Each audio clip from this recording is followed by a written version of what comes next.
Миграционный кризис организован Соединенными Штатами.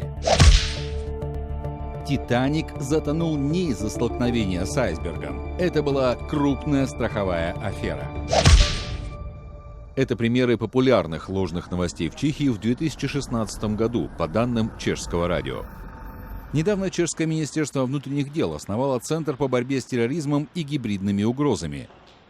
Его возглавляет Ева Романцовова. По данным наших разведслужб, уже на протяжении нескольких лет наибольшей угроза исходит из России. В последнее время наиболее агрессивные действия со стороны России связаны с так называемыми гибридными кампаниями.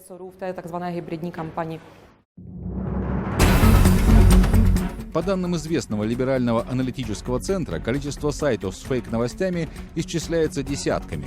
Они распространяют ложную или экстремистскую информацию, часто действуя в интересах Кремля. Чешский президент Милош Земан немедленно раскритиковал создание центра. Нам не нужна цензура, нам не нужна полиция мысли, нам не нужна новая служба для контроля прессы и информации, если мы хотим жить в свободном и демократическом обществе. Пресс-секретарь президента назвал новый центр Оруэлловским министерством правды, а также недружественным актом в отношении избранного президента США Дональда Трампа. Однако Романцовова заявляет, что ее управление борется с дезинформацией, публикуя в Твиттере ссылки на материалы, которые выводят подделки на чистую воду. Мы хотим информировать публику, чтобы предотвратить распространение дезинформации. Но это не цензура, а альтернативный источник информации.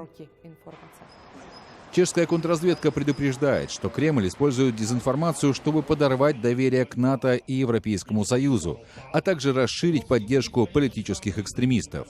В октябре в Чехии пройдут выборы, и, по словам Романцовой, главная задача ее центра — не дать силам извне вмешаться в предвыборную кампанию.